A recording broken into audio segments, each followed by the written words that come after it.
Samtang kapulisan sa Mabulo padayon nangita sa nanulis sa duha ka call center workers. Brigada ngalan taong kawan, i-brigada mo!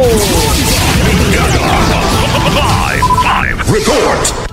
Gipangita og dili mohunong hantod nga dili madakpan kini ang gibutyag sa kapulisan sa Mabulo Police Station nga padayon sa ilang nga pagsubay sa nahimutangan sa lalaki nga suspitsado nga dayag ang panagway nga nakuha sa CCTV camera nga nagsulob og itom nga helmet, camouflage nga short ug long sleeve nga color puwa ug itom nga dunay printas atubangan nga Inmax atol sa iyang pagtulis sa duha ka dalaga nga pulos trabahante sa call center. Niadtong higayuna padung naunta nga mosulod sa gate sa gipuy-an nga townhouse gikan nga mipalit og sudan.